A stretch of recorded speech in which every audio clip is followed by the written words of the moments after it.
1, 2, 3, 4, 5, 6, 7, 8, 9, 10, 11.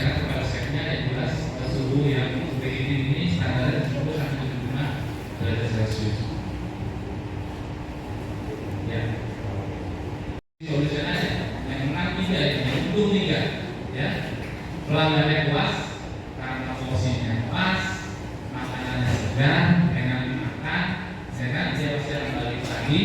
Melakukan testimoni di medsos juga bagus, gitu kan? Meningkatkan ranking restoran dari sekalian. Bisnisnya utuh, kenapa? Karena progresnya sudah kita tekan, kita minimalisir dari penyimpangan yang bagus, ya kan? Proporsi yang menunya juga bagus, ya kan? Sesuai mengurangi food waste, ya kan? Itu pasti bisnis pasti untung, pasti akan meningkatkan profit karena kita menekan cost di sana. Yang ketiga adalah food waste berkurang. Yang untuk ketiga adalah kita semua lingkungan hidup, pemerintah dan masyarakat. Terkait dengan food waste dari materi ini itu hanya memberikan dampak sekian persen kecil, karena pada umumnya restoran itu akan menimbulkan banyak sampah organik. Nah, salah satu cara yang sudah kita lakukan itu dari KLM kita itu ada yang namanya tanaman mangrove. Kita tanaman mangrove juga di sana. Kita buat juga sampah-sampah organik itu kita kelola sendiri. Kita kelola menjadi VOC, salah satunya menjadi pupuk juga, ya kan? Nah, kalau untuk restoran fast food, menurut saya alangkah baiknya jika memang itu terkendala terkait dengan pengelolaannya, mungkin dari dinas lingkungan hidup bisa memfasilitasi, ya kan, terkait dengan komunitas-komunitas yang sudah mulai mengelola sampah organik, seperti misalkan ada komunitas Nago, Sosialisasi restoran milik untuk bermitra dengan perusahaan-perusahaan atau restoran-restoran fast food tersebut agar sampah mencoba mengelola sampah organiknya menjadi pupuk padan dan pupuk cair yang digunakan untuk tanaman anggur di Gremeko.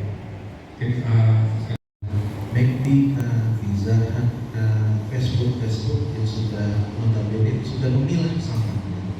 Kan sudah memilah sampahnya mana yang organik, mana yang belum organik, atau restoran lainnya yang sedang atau mau memilah.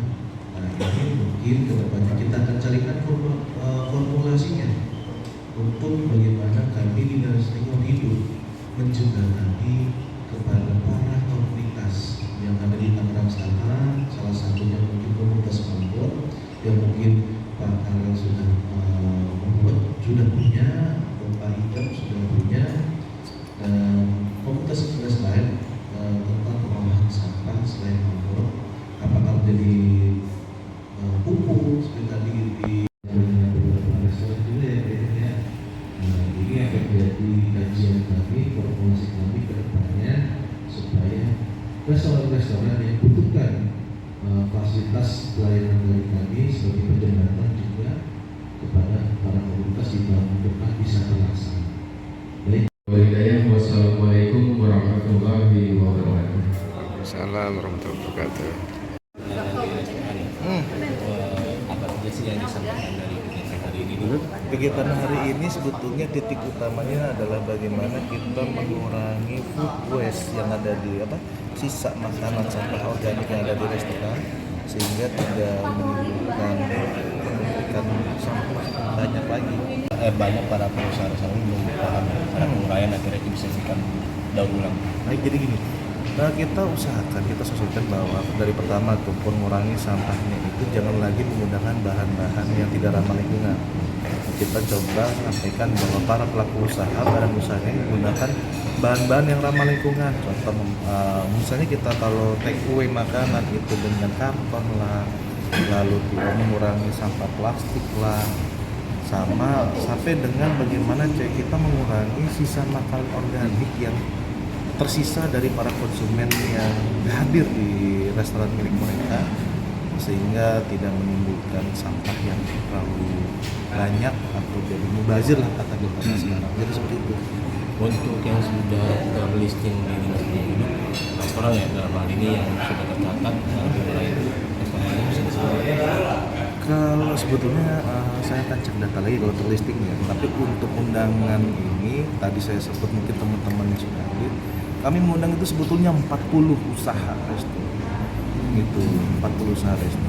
Tapi tadi saya sampaikan bahwa mungkin yang hadir ini cuman beberapa resto tuh yang concern, benar-benar concern tentang lingkungan. Ya sisanya mungkin lagi sakit atau lagi keperluan lain jadi dia bisa hadir. Tapi saya yakin mereka pun concern pada lingkungan seperti itu. Menurut pantauan ini ada misalkan yang terbaik gitu? Saat ini sih ada beberapa, kalau setahu kami sih ya dari mungkin lebih tepatnya di Mas Oji, tapi ada beberapa restoran yang sudah menjalin komunikasi, malah sudah concern terhadap lingkungan. Di daerah Serpong, Ciater itu ada tadi di narasumber ya Mas Oji ya, yang sudah restoran itu menjalin komunikasi dengan komunitas Maggot. Komunitas Maggot. Maggot. Jadi sampah organiknya mereka itu dikelola oleh komunitas Maggot. Nah mungkin kalau detailnya saya kurang tahu detailnya ya Mas Oji ya.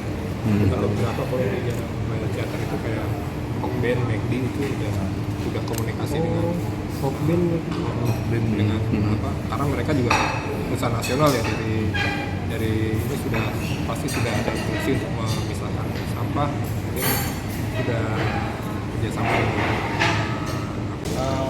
para pelaku usaha khususnya di Tangerang Selatan itu sadar dan ingin merubah apa ya gaya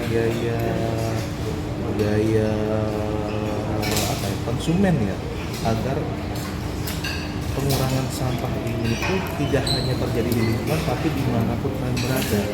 Karena kita harus mengingatkan pada restoran jangan lagi food waste meninggalkan sampah organik atau sampah lainnya yang banyak, tapi benar-benar kita zero waste, mengurangi sampahnya, benar-benar cuma tinggal sedikit saja. Dan ini salah satu bentuk kami bagaimana jangan sampai kita over ke TPS dan digunakan di masyarakatnya masih ada yang buang sampah sembarangan, masih nggak konsen terhadap sampah, jangan sampai seperti itu. Tapi kita tetap sosialisasi ke masyarakat dan para pelaku usaha. Oke, Pak Kabit.